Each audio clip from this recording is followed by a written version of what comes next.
Hola a todos y todas, bienvenidos y bienvenidas a este nuevo episodio de Voces, el ciclo de conversaciones de Movistar, en el que elegimos un tema relevante, elegimos también a una voz relevante y tratamos de tener una conversación interesante, haciéndonos preguntas sobre ese tema en relación con tecnología, con sociedad o con sostenibilidad, haciéndonos no las preguntas de siempre, sino preguntas con un toque diferente, y eso es Voces, las preguntas del día a día, pero con un toque diferente. Gracias a Movistar por acogernos en su espacio Movistar de la Gran Vía madrileña y por organizar este ciclo en el marco de su Movimiento Azul, una iniciativa que nos acompaña en dos pilares, uno de impulso digital para tratar de favorecer el uso responsable de la tecnología y otro de acción ambiental, en el que también nos da información y recursos para contribuir entre todos en pos de una mejor sostenibilidad y un cuidado del planeta. Soy María Zavala, periodista, consultora de comunicación y autora del libro Ser padres en la era digital. Hoy hablamos de tecnología educativa, que no es un tema fácil porque son muchos temas dentro de uno solo y es un tema que da para muchos titulares, da para muchas conversaciones diferentes, da también para muchos matices, muchas investigaciones y muchos debates a veces encendidos. A lo largo de los últimos años empezamos con la disrupción que originó la llegada de Internet y la digitalización cada vez mayor de la sociedad. Empezaron a entrar las herramientas digitales en el mundo educativo como en el resto de los entornos. En algunos casos se introducía la tecnología con una estrategia y una visión, en otros lados de una manera algo más guiada por la inercia, a veces, como digo, con estrategia y a veces sin estrategia. Y con el paso de los años nos estamos yendo rápidamente al otro extremo en el que creemos que todo eso se ha hecho mal y que, por lo tanto, la solución no es intentar hacerlo mejor, sino quitar todo lo que metimos en su momento y volver a la educación que había antes de la llegada de Internet. Parece, yo creo, a veces es lo que pienso, que hay alguien ahí fuera muy interesado en que estemos cada vez más radicalizados, cada uno eligiendo una postura muy contraria a la otra para que estemos siempre enfrentados y además que estemos distraídos de lo que es el núcleo del problema, porque lo que tiene que ver con el tema de hoy, la tecnología educativa, no es la tecnología en sí misma, sino lo que significa enseñar a aprender y lo que significa aprender para luego ser capaz de hacer cosas o de desenvolverse en la vida, ¿no? De alguna manera siempre terminamos hablando de los intereses de unos pocos, sean los que sean, y hablamos también con frecuencia de mensajes muy simples, queriendo solucionar problemas muy complejos con soluciones un poco simplistas. Hoy vamos a evitar todo esto y para ello nos acompaña María del Mar Sánchez Vera. ¿Qué tal, María del Mar? Hola María, encantada de estar aquí contigo. Yo también encantada de tenerte. Voy a presentarla lo más rápido que pueda, pero lo voy a leer. María del Mar Sánchez Vera es doctora en Pedagogía, profesora titular de la Universidad de Murcia, donde forma parte del grupo de investigación en tecnología educativa.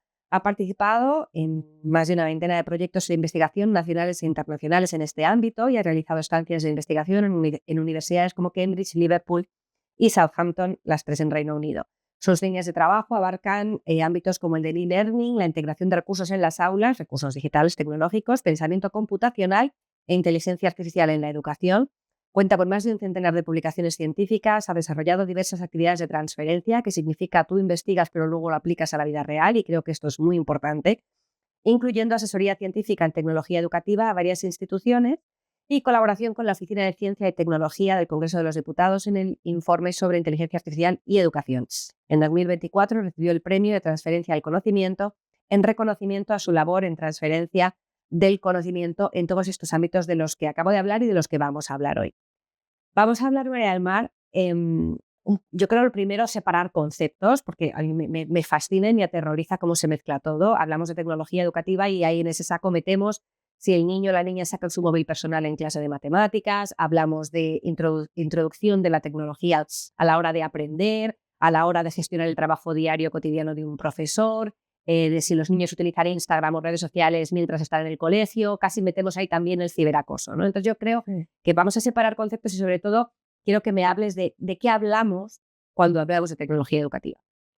Bueno, pues me encanta empezar por esta pregunta porque al final es mi ámbito de trabajo, pero tristemente es un gran desconocido y precisamente con todo el debate que hay ahora mismo sobre las tecnologías, yo creo que es fundamental entender que la tecnología educativa existe antes de las TIC. Es decir, una cosa son las tecnologías de la información y la comunicación y otra cosa es la tecnología educativa. La tecnología educativa es una disciplina de la rama de la didáctica. De hecho, nosotros trabajamos en la Facultad de Educación que aborda cómo integrar los distintos recursos en los procesos de enseñanza-aprendizaje. Entonces, pues yo trabajo con los futuros docentes, tanto con el libro de texto, el cómic, luego ya el boom de las tecnologías, ¿no? Los blogs, la wiki, las redes sociales, la robótica, todas las herramientas. Es una disciplina que además tiene un componente muy crítico, integra cosas de sociología, de psicología, analizan cómo la estrategia didáctica es un poco la clave, ¿no? Y que la tecnología no es neutra, por supuesto que no, pero que en el aula la clave está en cómo la diseñamos y cómo la integramos. Entonces es una disciplina que tiene muchísimos años de trayectoria y bueno, formamos a los maestros y maestras y docentes de secundaria, pedagogos, educadores sociales en el uso adecuado de los medios. Entonces, una cosa es la tecnología educativa y otra cosa son las TIC. De hecho, Paco Martínez, que fue el creador del grupo de tecnología educativa, un poquito antes de jubilarse, hizo un artículo en el que él ya cuestionaba hace 10-15 años que estábamos poniendo las TIC por delante de la tecnología educativa, es decir, que estábamos poniendo la herramienta por delante de qué hacemos con ella en las aulas, y que eso iba a suponer un problema. Y creo que ha puesto un poco, no vaticinó un poco el debate actual que tenemos. Claro, porque al final yo creo que casi todos, dentro de que podemos estar enfrentados en algunos de estos debates, todos podemos estar de acuerdo en que si tú tienes a unos estudiantes, pues no lo sé, de 10 años y les están hablando de cómo funciona el sistema solar, ¿no? Si en un momento dado el docente quiere acompañar lo que está contando de poner un vídeo en el que se visualiza cómo están los planetas o cómo funcionan las galaxias, ahí se está aplicando, en este caso, tecnología digital como herramienta, tecnología digital en el sentido de que puede ser un vídeo alojado en una web, ¿no? Pero si fuera un vídeo en un VHS también es tecnología y nadie nos llevamos las manos a la cabeza, ¿no? Es decir, aquí es un ejemplo claro de cómo un contenido se está utilizando para complementar un ítem o un concepto que se está enseñando en clase. ¿Por qué nos cuesta tanto hoy en día entender la importancia de ese para qué estoy utilizando la tecnología? En este caso ya la que tiene que ver con las TIC, ¿no? ¿Por qué cuesta tanto hacia afuera hacer entender que todo esto no es una cuestión solo de intereses, solo de problemas, sino de oportunidades de aprendizaje? Me llama mucho la atención y creo que es muy interesante la pregunta porque en el debate actual estamos abordando los riesgos que por supuesto están, pero se están olvidando todas las oportunidades y es que tenemos experiencias y ejemplos en todo nuestro país de docentes que han demostrado que la tecnología bien utilizada en el marco de una estrategia didáctica adecuada tiene muchísimo potencial. Mira, una de las cosas nosotros tenemos, yo les digo a los estudiantes que tenemos como una especie de mandamientos en tecnología educativa del profesor Julio Cabero y hablamos de la multiplicidad de los medios, es decir, cuantas más estrategias didácticas distintas utilices y cuanto más variedad de recursos utilices, mejor. Entonces, por supuesto que un niño o una niña no tiene que estar todo el día con un portátil, pero tampoco con un libro de texto. Es decir, sin embargo, con una cosa nos alarmamos mucho y con la otra no. Es decir, lo interesante es que se utilicen distintas estrategias. La mayor parte de docentes, de hecho, incluso aunque lleven libro de texto, lo que hacen es utilizar herramientas de apoyo a sus clases, etc. Pero además, les hablamos de distintas maneras de utilizar la tecnología, porque no solo la tecnología puede ser ese medio que complemente, ¿no? O que estamos dando el cuerpo humano y nos ponemos unas gafas de realidad aumentada y lo vemos en 3 dimensiones y nos refuerza, ¿no? Una comprensión de un contenido, sino que también hay una posibilidad de que los estudiantes aprendan a crear con tecnología, aprendan a comunicarse a través de la tecnología. Tenemos proyectos fantásticos, yo siempre pongo de ejemplo Callejeros Literarios, que fue un proyecto que tiene ya 20 años, porque a principios de los 2000 hubo muchísimas buenas prácticas con tecnología, en el que niños y niñas de distintas ciudades iban, todas las ciudades pues tenemos la calle, ¿no? Quevedo, la calle Cervantes, iban buscando información, construían un itinerario a través de una herramienta de mapas interactivos e iban utilizando distintos recursos y luego hacían proyectos telecolaborativos entre distintos centros. Es decir, que cuando te cuentan un proyecto interesante con tecnología, la tecnología desaparece porque lo chulo es lo que ha conseguido hacer ese docente con la herramienta, ¿no? Entonces yo creo que el problema que tenemos actualmente es que hace 20 años pues estaban poniendo pizarras digitales en los centros, ahora les están quitando con el pensamiento mágico que era el mismo, asumir que al por ponerlas iba a mejorar el aprendizaje. Ahora asumimos que quitándolas va a mejorar el aprendizaje y no nos estamos preguntando cómo se usan esas pizarras digitales, que sería un poco la clave. Y es lo que nosotros desde educación tratamos de formar y trabajar con los docentes. Claro, fíjate, porque yo creo que aquí hay un elemento disruptivo del que se habla mezclado en estos debates, pero que no es estrictamente el que más tiene que ver con la tecnología educativa, ¿no? Que es el móvil, ¿no? Y más concretamente el móvil personal del estudiante, no un móvil o un dispositivo que el colegio dé al estudiante, sino lo que saca el estudiante cuando no debe, o a veces sí el dispositivo de un proyecto tecnológico educativo, pero que el estudiante o el alumno o la alumna utilizan de manera inapropiada, ¿no? Pero al final esto lo que consigue es que cuando todo esto ha empezado a ser objeto de sospecha, es cuando los padres, las madres empezamos a sentir como que tenemos un enorme descontrol de lo que está pasando con el aprendizaje de nuestros hijos, ¿no? Empezamos a dejar de ver los deberes porque ya no vienen en papel, sino que están en un dispositivo. Empezamos a no saber cómo marcar unas normas para que nuestro hijo, cuando llega, por ejemplo, con una tablet o con un ordenador del colegio, nos dice, no es que tengo que hacer los deberes, pero al final no se pone a hacer los deberes, sino a jugar con algo y tú no sabes cómo cortar eso que a ti no te gusta y que a lo mejor implica además una ruptura con unas normas no digitales que tú habías impuesto en tu casa, ¿no? Pero quizás todo esto y esta desconfianza viene también de que efectivamente durante unos años ha habido una incorporación masiva de muchos dispositivos o de muchos proyectos tecnológicos en la escuela, no siempre basados en pedagogía, aunque esto no lo sabemos las familias, porque lo habitual es que los colegios no nos cuenten mucho a los padres y las madres en qué va a consistir un proyecto tecnológico en la parte curricular. Pero el caso es que venimos de unos años en los que a lo mejor no se ha hecho todo bien y entonces parece como que tecnología educativa es el PDF del libro de texto de toda la vida, lo volcamos en una tablet y eso es tecnología educativa. Entonces, ¿qué podemos aprender de los errores que se puedan haber cometido y hacia dónde mirar? Pues yo creo que ha habido una gran diversidad porque al final la educación tiene un componente autonómico muy grande. Entonces cada comunidad autónoma ha gestionado sus procesos de digitalización pues como ha podido. Y yo creo que para evitar echarnos culpas, ¿no? Familia, escuela, porque creo que eso no construye mucho, sí que es cierto que los centros tienen autonomía. Entonces ha habido propuestas educativas que han consistido en decir a las familias hay que comprar un dispositivo muy caro, de este tipo y unas licencias de libro de texto digital y esas familias han visto a sus hijos e hijas hacer lo mismo que hacían con el libro de texto en papel en un portátil. Yo también estaría disgustada si fuera familia, o sea, si me encontrara en esa situación con mis hijos e hijas, ¿no? Sin embargo, hay otros modelos en los que la tecnología es un recurso más, que a lo mejor pues, el centro, a través de fondos que tienen que venirle, hace una inversión, el profesorado necesita acompañamiento, necesita recursos, y ese carrito con tecnología entra en un determinado momento por una tarea, porque tenga sentido, luego se vuelve a ir y se utilizan otros materiales. Entonces, yo creo que el modelo de digitalización, de entender que tenemos que pasar por el libro de texto para hacer lo mismo que hacíamos antes, eso no es incorporar la tecnología. Eso nosotros, yo siempre lo trabajo con mis estudiantes, eso es una innovación tecnológica, pero no es una innovación pedagógica. Has sustituido un medio por otro, pero para hacer lo mismo. Yo pongo el ejemplo del bilingüismo, porque creo que se entiende muy bien. En un momento determinado en este país también considerábamos que teníamos que ser todos bilingües y entonces lo que hicimos fue meterlo bajo el filtro de la escuela que ya conocíamos. Entonces teníamos el combo, teníamos a nuestros hijos e hijas memorizando del libro de texto en inglés. Con el tiempo creo que nos hemos dado cuenta de que ese modelo de bilingüismo, de memorizar o de una clase magistral, etcétera, no funciona. Entonces, y no le echamos la culpa al inglés. Es decir, aquí lo que ha fallado es la didáctica, es el cómo se ha integrado. Y con la tecnología pasa lo mismo. Sin embargo, echamos la culpa a la herramienta. Porque es más fácil quizás echar la culpa a la herramienta que cuestionarnos esa ausencia de formación, de acompañamiento a los docentes, de que evidentemente necesitamos el cacharro, pero una vez está el cacharro, la clave es qué hacemos con ese cacharro, ¿no? Y yo creo que la clave es entender un poco que podemos, por supuesto, seguir dando nuestra clase magistral y nuestros libros, pero que evidentemente trabajar bien con tecnología implica trabajar de otra manera. Y eso es un cambio en el que la escuela como institución, por definición, resistente al cambio y que necesita mucha cultura de transformación y apoyo, pues cuesta.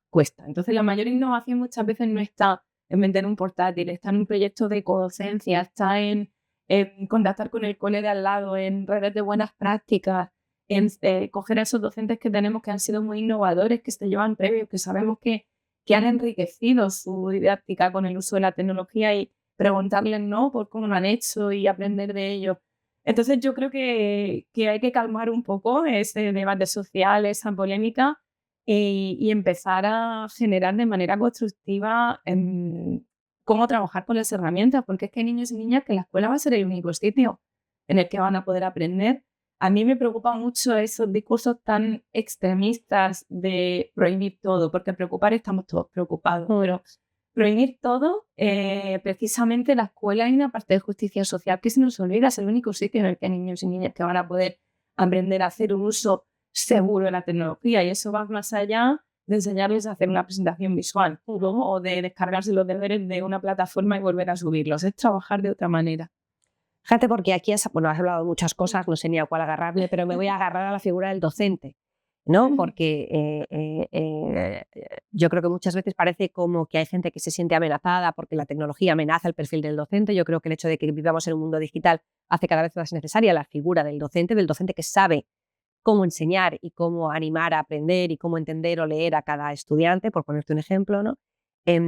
Quería saber un poco tu opinión respecto a este tema de las competencias digitales, del DIGCOMP europeo, que no es nuevo, se lleva trabajando mucho tiempo. Yo creo que las dos somos conscientes de que durante muchos años una enorme cantidad de docentes han tenido que perseguir su propia autocapacitación.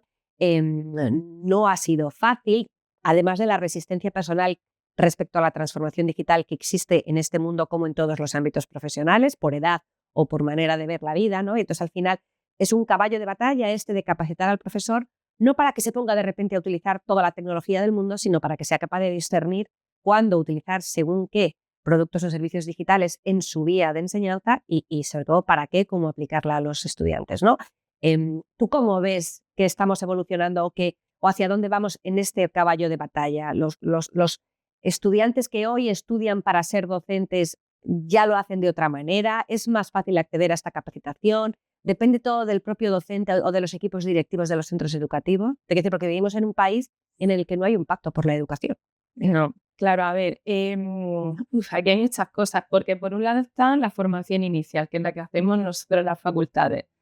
La tecnología educativa son 6 créditos de 240 que tienen en el plan de estudios. La hemos hecho además, la llegada del plan Bolonia hizo que además todas las asignaturas que teníamos que eran tecnología educativa, nosotros mismos también pecamos muchas veces en llamarle TIC a las asignaturas y poner por delante, ¿no? Los fuegos artificiales y olvidar un poco las bases. Pero sí que hay un colectivo de profesionales investigadores y además nosotros tenemos redes profesionales en toda España, está la asociación EduTech y hay un montón de asociaciones, la RUT, etcétera, que se encargan de investigar y formar bien al profesorado de educación infantil, primaria. En secundaria tenemos un problema con el máster porque la tecnología educativa hicimos un estudio y está desaparecida, está dentro de una asignatura más grande, se dedica una semana a ello. Y luego la formación continua está en manos de las consejerías. Y ha habido proyectos muy interesantes, pero sobre todo lo que ha habido muchas veces es formación muy técnica. Y eso está volviendo a pasar con el programa Escuela 4.0 y la robótica. Están llegando los robots ahora a los centros y cada comunidad autónoma está gestionándolo de la manera que mejor puede. Pero muchas veces nos quedamos en cómo manejo de manera técnica mi robot, cómo manejo de manera técnica mi pizarra digital, pero tú al día siguiente, si eres docente de quinto y tienes que dar las fracciones, ¿qué haces? Pues terminas acudiendo a tu libro de texto, a los recursos que tú normalmente sepas utilizar, ¿no? Hay una cosa muy interesante que es el tema de las aulas del futuro. No sé si las conoces. Sí, voy hoy. Súper dotadas de tecnología. Es un proyecto de la Unión Europea y es un proyecto muy interesante porque es una modalidad de trabajo muy parecida a lo que se hace en infantil, trabajo por rincones. Sí. Entonces tienes el Rincón Explora, Rincón Crea, Rincón Piensa. El problema de uso de esas aulas que nos hemos encontrado cuando las hemos investigado es que lo que cuesta realmente no es el manejo técnico, es cómo tú pasas de tener 25 niños sentados con un modelo que ya está trabajando mucho tiempo a que estén trabajando de manera autónoma. Entonces muchas veces nos llevamos a maestras de infantil para que les muestren que si ellas en infantil son capaces de hacerlo en 2 etapas educativas también se puede hacer, ¿no? Me refiero a que los problemas son didácticos y hemos incorporado la herramienta y estamos intentando acreditar la competencia digital docente, pero la competencia digital docente tiene muchas partes y la parte técnica es solo una. Luego hay toda una serie de cuestiones relacionadas con el uso de la seguridad de la tecnología, con el tema de diseñar recursos que van más allá de abrir un programa de ahí y que me lo hagan, ¿no? Sino hay toda una parte ética Y yo creo que en eso todavía necesitamos mejorar, porque al final había que incorporarse muy rápido, la pandemia nos hizo ver como que necesitábamos digitalizarnos, ha venido mucha financiación de Europa que hay que justificar de manera muy rápida, pero yo creo que sí que es necesario que paremos, reflexionemos y empecemos a hablar de educación y tejamos redes, ¿no? Y una parte muy, muy interesante es que la competencia digital no es nueva, es que la tenemos desde 2006. Lo que pasa es que es transversal. Y con esto hay mucho debate. Yo tampoco lo tengo muy claro, porque a veces lo transversal desaparece. Ya. Pero tampoco tengo claro que tengamos que tener una materia que sea competencia digital y que sea a lo mejor clases de programación, ¿no?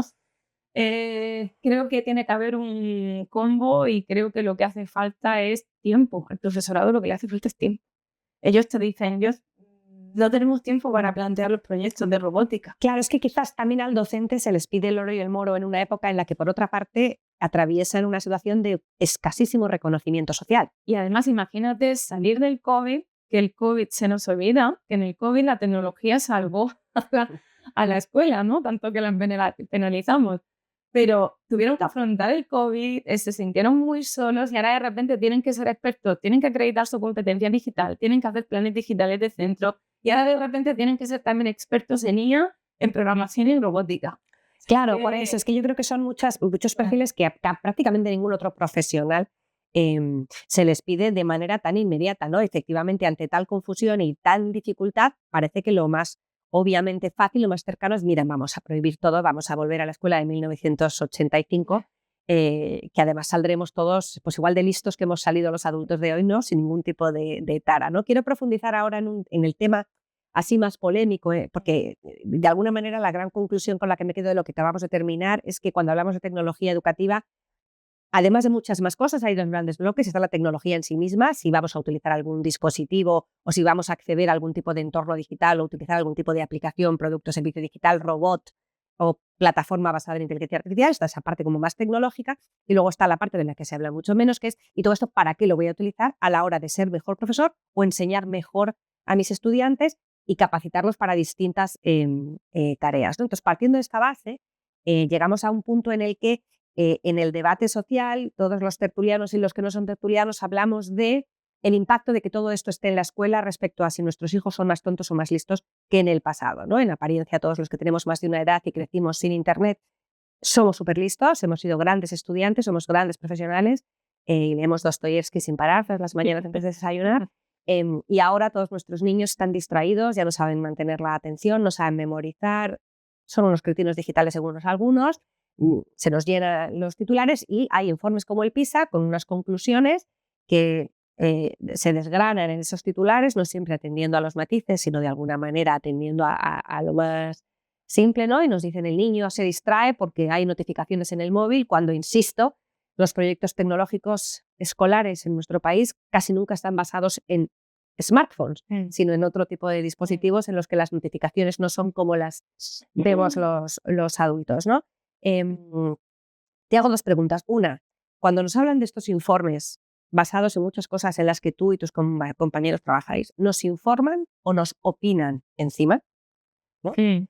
Esa es la primera pregunta. Y luego, todos estos titulares, se supone lo que dicen es que están interpretando una evidencia, que dicen que es evidencia incuestionable respecto a cómo es imperativo volver a la escuela de antes, desdigitalizar la escuela porque se ha comprobado que esto es un fiasco y que nuestros hijos son más tontos hoy que ayer.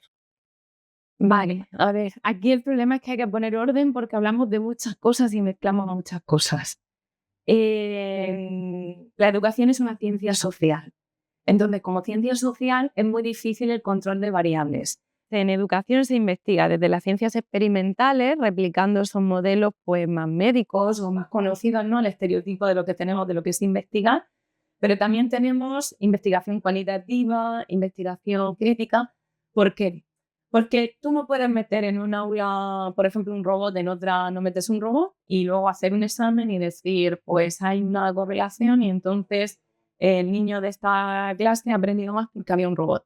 Porque a lo mejor le ha salido el examen bien porque estaba muy contento, o le ha salido mal porque se ha peleado con el compañero en el recreo, no ha dormido bien la noche anterior. Es decir, hay muchas variables y entender las aulas como laboratorios es es una percepción errónea.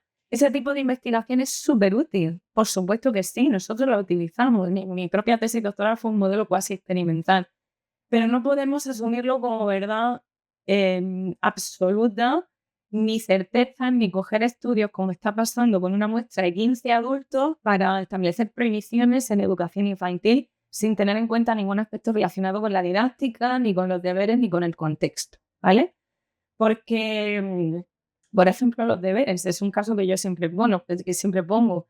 No es lo mismo una familia en la que el padre y la madre pueden ayudar al niño con los deberes por la tarde, a si está con 6 primos porque sus padres están trabajando y no pueden conciliar y no lo pueden apuntar a una academia. Me refiero a que el contexto es súper importante. Entonces, cuando revisamos toda la evidencia, hacemos lo que se llama metaanálisis, revisiones sistemáticas de estudios cuantitativos, pero también cualitativos, estudios de casos, vemos que realmente, y es algo que la Asociación Americana de Pediatría ha hecho y es muy interesante, viene a decir que hay algo clave que es qué se está haciendo con esa pantalla. Porque tú puedes estar apostando online o puedes estar aprendiendo a programar un robot o comunicarte con tu amigo que lo has visto en todo el día o haciendo una videoconferencia con tus abuelos. Entonces, que hay una parte clave que es qué se está haciendo. Que hay otra parte clave que es el contexto. Porque se está empezando a ver que en barrios más deprimidos socioeconómicamente se hace un peor uso o un uso más abusivo, ¿no?, de la tecnología.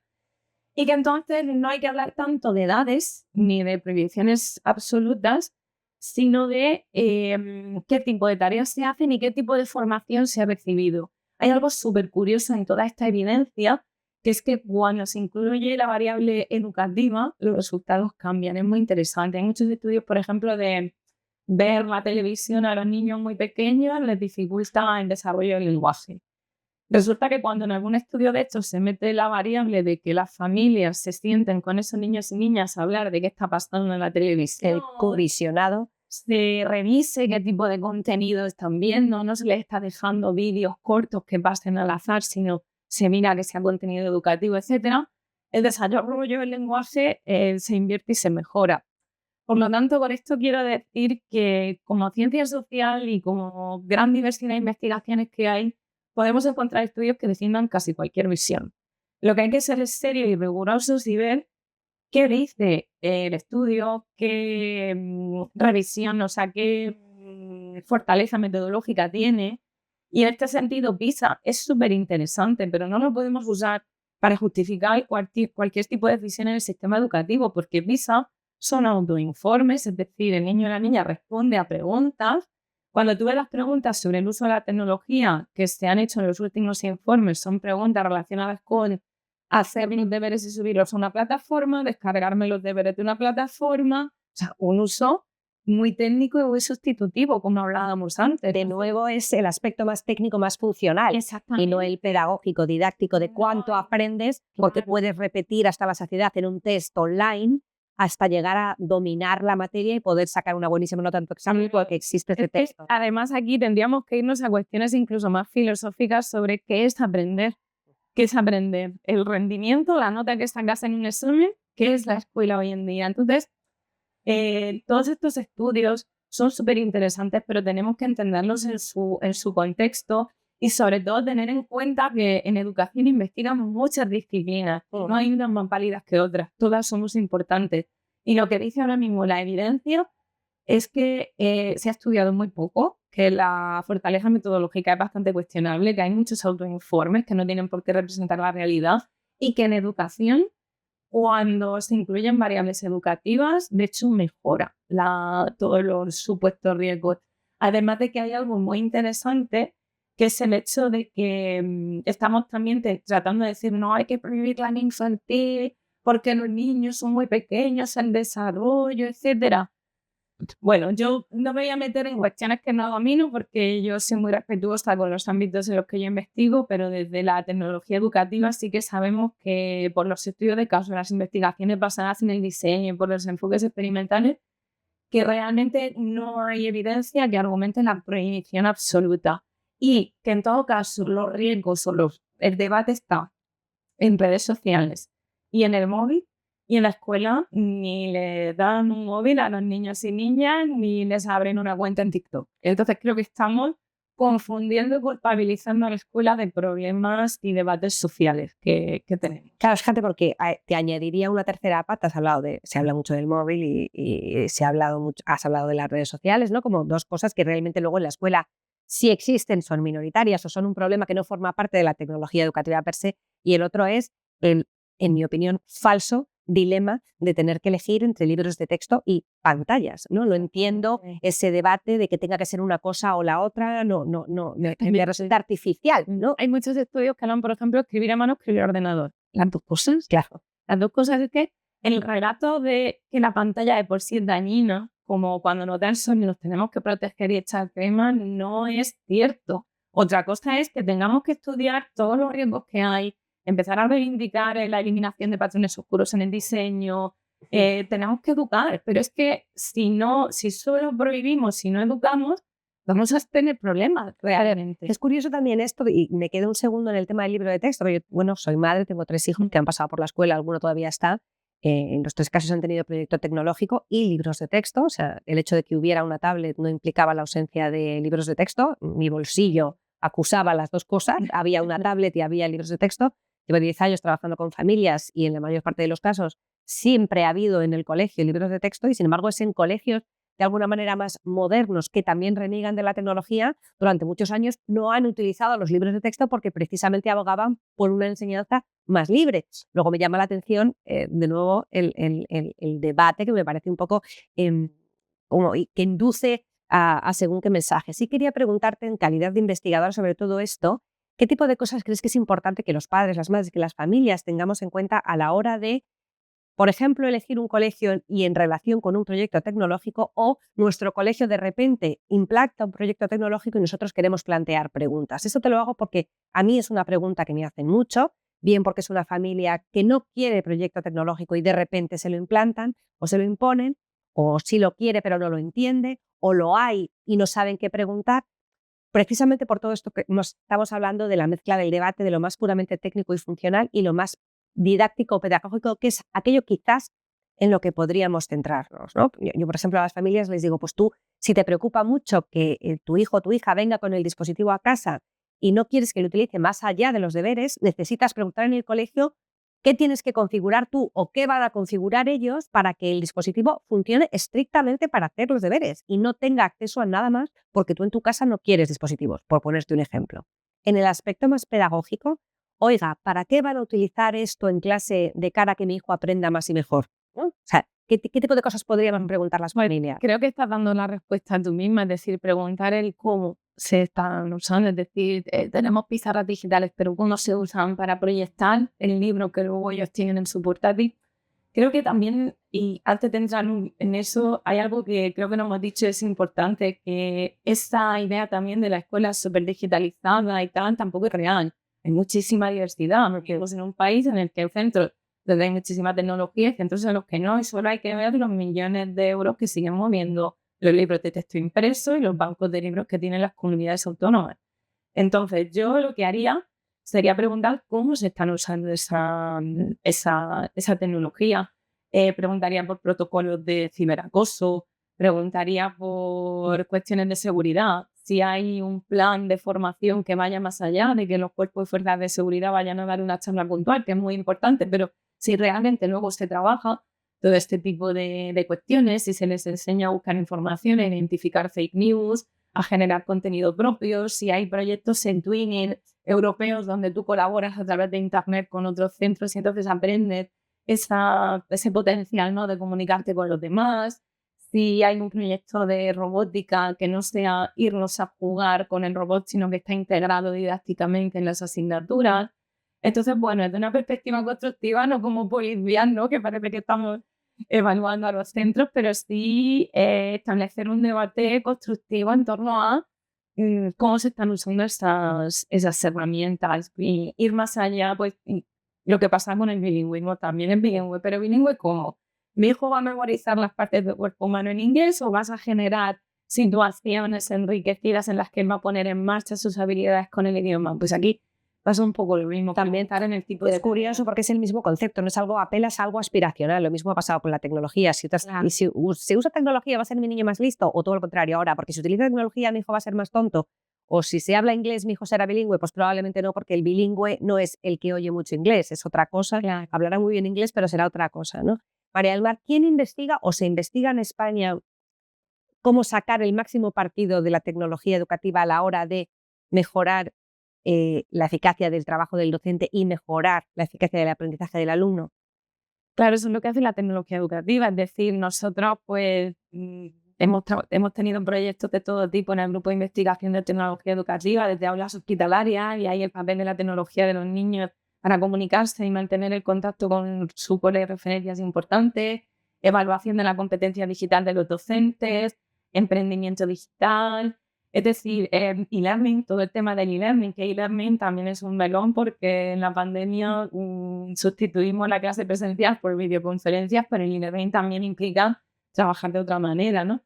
Entonces, diseño de recursos, evaluación en tecnología educativa, trabajamos todo esto y luego hay otros colectivos profesionales, desde psicología, sociología, pediatría, economía, que todos aportan, ¿no? Y quizás lo que falta es un poquito más ese diálogo entre las distintas profesiones y que nos entendamos unos a otros y veamos que en las aulas los problemas son didácticos. Quería preguntarte entonces, y perdona que te interrumpa, porque cada vez que yo me encuentro con una noticia que habla de si los niños aprenden peor o mejor en el colegio por culpa de los dispositivos, porque nunca me encuentro a tu disciplina hablando? ¿Por qué no se recurre a vosotros y de alguna manera eso no se os da más visibilidad? Eso no sé si te lo puedo contestar. Nosotros estamos intentando participar en el debate, en el relato, construir, porque además tenemos algo muy bueno y es que nuestro colectivo trata mucho de esa cosa que nos critican en la universidad y que estamos lejos de los centros. Intentamos trabajar mucho con centros educativos. Nosotros tenemos un montón de experiencias de aprendizaje-servicio. Vengo de hacer una en la que los docentes de infantil y primaria dicen proyectos y mis estudiantes de magisterio hacen proyectos con robótica sobre distintos temas de infantil y primaria y vamos y lo trabajamos en el centro, ¿no? Entonces, creo que hay una visión de cómo es la ciencia, de cómo es la investigación y se aplica a todo, y creo que vivimos también en un momento en el que socialmente queremos números, ¿vale? Es decir, queremos número de horas de pantallas, queremos niños por pantalla, si un niño, dos niños, ¿cómo lo hacemos, no? Queremos edades, estamos buscando números y quizás desde la pedagogía vamos a dar números porque evidentemente yo no estoy defendiendo que haya que dar un dispositivo móvil a un niño con 8 años, ni muchísimo menos, pero nosotros vamos a decir que los números no son suficientes, que hay que hablar de muchas otras cosas. Entonces creo que a veces mediáticamente pues interesa más un titular llamativo, simple, en una sociedad tan polarizada que quiere un número, una cifra, y que diga no, hasta tal edad.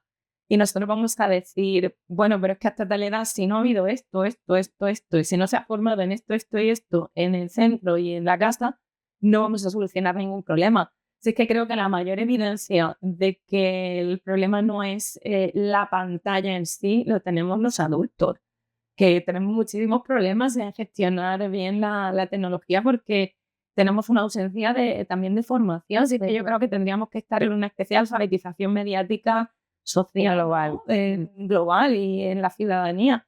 Entonces, pues yo creo que quizás es más fácil acudir, ¿no? a ámbitos en los que te ofrecen un número, una edad, un titular fácil. Y yo creo que es absolutamente respetable, pero que otros colectivos profesionales también tenemos que participar. Y bueno, en eso estamos y por eso estoy aquí. Y por eso estás aquí, efectivamente. Temas que son complejos, efectivamente. más sencillas. Efectivamente. Tengo una última pregunta antes de hacer un poco de conclusión o de repaso con este nuevo mundo de la inteligencia artificial que viene a romper lo establecido de nuevo, ¿no? Si hace unos años ya no es tan nuevo, la digitalización ha supuesto tantos cambios, la inteligencia artificial claramente va a suponer más. En el ámbito educativo, en el uso, lo que tiene que ver con el uso de la inteligencia artificial para enseñar o enseñar a los alumnos a utilizar la inteligencia artificial, ¿cómo de complicado es esto en este momento, María del Mar? Pues mira, yo trabajo muchísimo ahora mismo con IA y estamos investigando y estoy haciendo mucha formación, pero voy a ser crítica porque creo que la IA estamos volviendo a caer o sea, tropezando con la misma piedra. Al igual que pusimos por delante el cacharro y las TIC en la educación, ahora que estamos viendo la IA, ponemos la palabra IA por delante y ya es maravilloso. Ahora todas las formaciones de IA, cómo hago el producto más maravilloso, más fantástico, y se nos está olvidando quizás el ayudar al profesorado a entender los fundamentos de la IA, los algoritmos, por qué te da esas decisiones que toma, ¿no? ¿Por qué tiene esos sesgos? Estamos de nuevo quedándonos con los fuegos artificiales y olvidando cómo integrarlo a nivel didáctico. Entonces, diciendo eso, con el tema del profesorado, yo retomo a Antonio Bartolomé, que es un profesor que ya cuando llegó el vídeo y en los 80, los 90, hoy no hay clase y nos ponían un vídeo, a él le preguntaban, ¿el vídeo sustituirá al docente? Y él decía, dime qué tipo de docente eres y yo te diré si un vídeo te sustituye, ¿no? Evidentemente, el buen profesional que ayuda, que acompaña, que entiende que su función es de ser experto en su materia, por supuesto, y de enseñarla, pero que con eso solo no vale hoy en día, que hay que trabajar otras habilidades, otras competencias, ese profesional es insustituible. Y entonces yo creo que aquí la clave es, de nuevo, que la IA no arrastre con todo, no abrumar ahora a los docentes a formaciones técnicas y vacías sobre IA, acompañarlas siempre de cómo tú puedes usarla mañana en tu clase de matemáticas, de ciencias, de lengua, de lo que sea, y reflexionar mucho sobre el tema ético, sobre el tema de la alfabetización, de los algoritmos, porque creo que hemos sido muy consumidores de herramientas, pero no entendemos cómo funcionan y por eso quizás causan ese daño, ¿no? Esos malos usos. Y yo creo que formarnos es empoderarnos y precisamente lo que necesitamos es tener esa formación y esa capacidad y lo que tenemos que ver es cómo conseguir eso en la escuela. Si nos hemos equivocado, ver cómo conseguirlo, pero no quitar esos dispositivos que han costado tantísimo dinero, que se han financiado muchas veces con financiación pública y que ahora mismo me resulta disparatado que digamos que lo vamos a sacar todo del aula porque es malo, sin ningún tipo Bueno, pero yo creo que es como muy humano ver esta cosa que estamos haciendo en la que nos dejamos seducir por la promesa o nos dejamos agobiar hasta el extremo por la desconfianza, entonces somos incapaces de realmente poner en el centro al docente y sobre todo al estudiante respecto a qué narices hacer con ellos y con la tecnología en la escuela, que no sea ni meterla porque sí, sin que sea para cualquier cosa válida o no, ni quitarla porque sí y que dé igual, ¿no? Pero bueno, como conclusión, ¿es la tecnología así en general el mayor problema de la escuela hoy en día? No. El problema, tenemos muchísimos problemas y de hecho creo que el mayor problema que tenemos ahora mismo es que estamos invisibilizando otro tipo de cuestiones importantes. Creo que no estamos preguntando y teniendo en cuenta a los jóvenes, que es un colectivo fundamental, estamos asumiendo que son cretinos digitales, es una cosa que el otro día José César Perales comentaba, que no sabía si nos atreveríamos a otro colectivo generacional llamarles cretinos, como les llamamos a ellos y a ellas. Y creo que tenemos problemas de financiación, tenemos problemas relacionados con la ratio, que es una demanda del colectivo impresionante. Tenemos una demanda de las familias de una mayor comunicación y mejor comunicación entre escuelas y familias. Tenemos problemas de acoso. Tenemos un montón de situaciones en las que las tecnologías tienen un papel, pero que lo que tenemos es que ir a lo que hay detrás.